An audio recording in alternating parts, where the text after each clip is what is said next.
Good morning students. इससे पहले आपने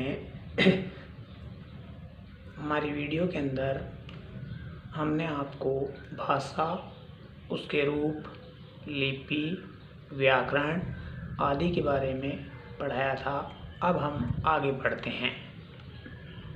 व्याकरण का अध्ययन हम 4 सत्रों पर करते हैं। नंबर 1, वर्ण व्यवस्था। इसमें हम वर्णों का उच्चारण यानी वर्ण कैसे बोले जाते हैं, लेखन यानी वर्ण को लिखा कैसे जाता है, और संयोजन यानी एक वर्ण को दूसरे वर्ण में जोड़कर क्या बनता है की चर्चा करते हैं। नंबर 2, शब्द व्यवस्था। इसमें हम शब्दों की उत्पत्ति, उसके भेद आदि की चर्चा करते हैं। यानी शब्द की उत्पत्ति कहाँ से हुई, शब्दों के अर्थ के आधार पर कितने भेद हैं, प्रयोग के आधार पर कितने भेद हैं, इन सब की चर्चा हम शब्द व्यवस्था में करते हैं। नंबर 3, वाक्य व्यवस्था। इसमें हम वाक्य की रचना, अर्थ, वाक्य भेद, विराम चिन्ह आदि का अध्ययन करते हैं। यानी कि वाक्य की रचना कैसे होती है, रचना के आधार पर वाक्य कितने भेद हैं, अर्थ के आधार पर वाक्य कितने भेद हैं, वाक्यों में विराम चिन्हों का क्या महत्व है, ये सब अध्ययन हम वाक्य व्यवस्था में करते हैं। नंबर 4, पद व्यवस्था। इसमें हम पद के भेद, रूप, रचना आदि का अध्ययन करते हैं। यानी कि पद के कितने भेद हैं, पद के रूप कौन कौन से हैं और उनकी रचनाएं कैसे हैं, इस प्रकार से हम व्याकरण का अध्ययन करते हैं। अब हमारे चलते हैं आगे हिंदी भाषा की उपभाषाएं। अब हिंदी भाषा है तो जाहिर है इसकी कुछ उपभाषाएं भी होगी। तो हिंदी भाषा की कितनी उपभाषाएं हैं, 5 उपभाषाएं बताई गई हैं। नंबर 1, पहली हिंदी है पूर्वी हिंदी। पूर्वी हिंदी के मतलब जो पूर्व प्रदेश में बोली जाती थी।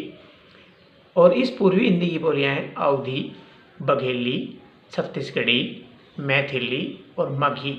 ये जो अवधी बोली है इसमें सबसे अधिक भरपूर साहित्य हमारा मिलता है। नंबर 2, पश्चिमी हिंदी।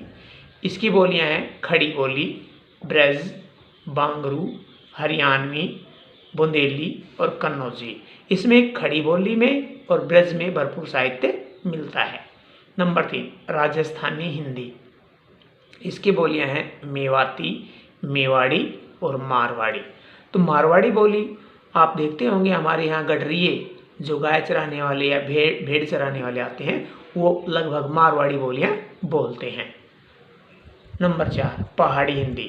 इसकी बोलियां हैं हिमाचली, गढ़वाली और कुमाऊनी। ये पहाड़ी क्षेत्र में बोली जाती है इसलिए इसे हम पहाड़ी हिंदी कहते हैं। नंबर 5 है दक्षिणी हिंदी। दक्षिणी हिंदी को दक्षिणी हिंदी कहते हैं या दक्षिणी हिंदी कहते हैं। ये दक्षिण भारत में बोली जाती बोलियां दक्षिणी हिंदी में है तमिल, तेलुगु, मलयालम और कन्नड़। ये 4 बोलियां दक्षिणी हिंदी बोलियां हैं। आगे बढ़ते हैं हिंदी भाषा की विशेषताएं। यानी क्या क्या विशेषताएं हैं इस भाषा की। हिंदी भाषा की निम्नलिखित विशेषताएं। पहली विशेषता क्या है, इसे जैसे बोला जाता है वैसे ही लिखा जाता है। यानी कि ये एक ऐसी प्राकृतिक भाषा है इसको हम जैसे भी उच्चारण करते हैं वैसे ही हम इसको लिखते हैं। यदि हमने उच्चारण गलत किया तो हम इसको लिखेंगे भी गलत। नंबर 2, यह एक वैज्ञानिक भाषा है। यानी कि ज्ञान विज्ञान की शिक्षा देने में यह पूर्णतः समर्थ है।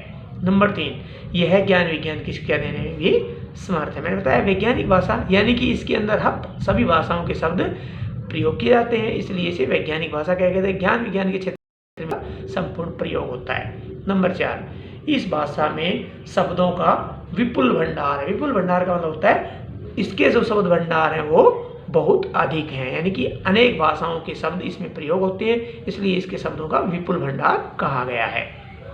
नंबर 5, यह अभिव्यक्ति की सहज और सरल भाषा। अभिव्यक्ति मतलब इस भाषा के अंदर अपने विचारों की अभिव्यक्ति करना, अपनी भावनाओं को दूसरों के सामने व्यक्त करना बहुत ही आसान है। नंबर 6, यह एक और जीवंत भाषा है। व्यवहारिक दैनिक जीवन में इसका प्रयोग करते हैं और ये एक जीवंत भाषा भी है। जब हम इसका प्रयोग करते हैं तो ऐसा लगता है जैसे हम एक दूसरे से मिल गए हैं। नंबर 7, इस भाषा को समझना आसान है। यानी कि इस भाषा को यदि हम पढ़ना चाहें, ग्रहण करना चाहें तो ये बहुत ही आसानी से हम पढ़ सकते हैं, समझ सकते हैं और इसको ग्रहण कर सकते हैं। भाषा और बोली। अब हम पढ़ेंगे भाषा और बोली में क्या। भाषा पृथ्वी के छोटे से भूभाग पर बसे लोगों द्वारा बोली जाने वाली शब्दावली बोली कहलाती है, जबकि भाषा बोली का शुद्ध और विकसित रूप है। भाषा का प्रयोग पढ़े लिखे लोगों द्वारा और समाचार पत्रों में किया जाता है। देखिए प्यारे विद्यार्थियों, जो बोली है, जो जनसाधारण के द्वारा, जैसे गांव में जो बोली जाती है, एक छोटे से भूभाग पर जो बसे हुए लोगों के द्वारा बोली जाती है, उसे हम क्या कहते हैं, बोली कहते हैं। जबकि भाषा क्या है, बोली का शुद्ध और विकसित रूप है। बोली के अंदर क्या होता है, जो बोलियां होती है उसमें साहित्य की रचना होती है। जैसे आपने बोली है, हरियाणवी है, मैंने बताया था अवधी है, बघेली है, ब्रज है, खड़ी बोली है। उन बोलियों में क्या है, भरपूर साहित्य मिलता है।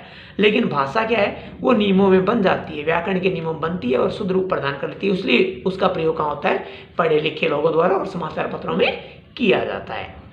अब आगे आता है हमारे पास भाषा परिवार। जाहिर है जब भाषा है तो उसका परिवार भी होता है। जैसे हम मनुष्य हैं, हमारा परिवार होता है, ऐसे ही भाषा का भी अपना परिवार होता है। जिस प्रकार मनुष्यों का अपना परिवार होता है, उसी प्रकार से भाषा का भी अपना परिवार होता है। सभी भाषाएं किसी एक भाषा परिवार से उत्पन्न होकर विकसित होती हैं। यानी जैसे हमारा कुल होता है, हमारे कुल के अंदर एक बड़ा बुजुर्ग से उसका विकास होता है, हमारे कुल की परंपरा चलती है, ठीक उसी प्रकार से जितनी भी बोलियां हैं वो सब क्या निकलती हैं, वो जितनी भाषाएं सब एक मुख्य भाषा से निकलती हैं और इसलिए उसे ही भाषा का परिवार माना गया है। जैसे हिंदी भाषा किसकी भाषा है, भारोपीय या भारतीय आर्य भाषा परिवार की भाषा है। भारोपीय और भारतीय आर्य, पहले हमारा देश भारतीय आर्य परिवार था, इसलिए आर्य देश होने के कारण इसको भारतीय आर्य भाषा परिवार भी कहा जाता है। अब है संसार की बातें। संसार में कुल 12 भाषा परिवार हैं। कितने भाषा परिवार हैं संसार में, 12 भाषा परिवार हैं। और इन 12 भाषा परिवारों में से भारत में कितने भाषा परिवार की भाषा बोली जाती है, भारत में बोली जाती है प्यारे विद्यार्थियों 4 भाषा परिवारों की भाषाएं। भारत में कितने भाषा परिवार की भाषाएं हैं, भारत में केवल 4 भाषा परिवारों की भाषाएं बोली जाती है। सबसे पहले है भारोपीय या भारतीय आर्य भाषा परिवार। हमने बताया था भारोपीय परिवार कौन सी बोली है, हमारी हिंदी। हिंदी भाषा इसी परिवार की भाषा है और प्राचीन देश में हमारा देश था, इसलिए इसको आर्य भाषा परिवार भी कहते हैं। नंबर 2 तिब्बत बर्मी भाषा परिवार, जो हमारे उत्तर में लगता है, नेपाल का जो क्षेत्र है वहाँ की जो बोली है वो भी तिब्बत और बर्मी भाषा परिवार, क्योंकि भारत में एक ऐसा देश है जिसमें बहुत से धर्म और संप्रदाय के लोग रहते हैं, इसलिए अलग अलग भाषाओं बोलने का सबको अपना अपना नियम और कानून दिया गया है, सबको आज़ादी दी गई है।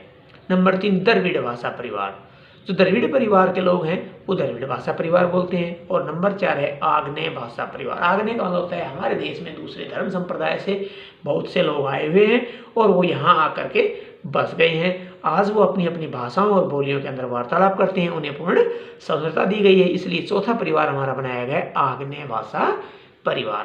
प्यारे विद्यार्थियों, आपको अच्छी तरह से ये टॉपिक समझ में आ गया होगा। ये था हमारा पहला टॉपिक, भाषा और हिंदी भाषा, या किसी किताब में इसका नाम होगा हिंदी भाषा और उसका विकास। अब विकास की बात है तो ये जो हिंदी भाषा है, ये हिंदी भाषा हमारे देश में कितने रूपों में पढ़ाई जाती है, 4 रूपों में पढ़ी और पढ़ाई जाती है। पहली है राजभाषा के रूप में, नंबर 2 राष्ट्रभाषा के रूप में, नंबर 3 अंतर्राष्ट्रीय भाषा के रूप में और नंबर 4 अंतर क्षेत्रीय भाषा के रूप में पढ़ी और पढ़ाई जाती है। Thank you.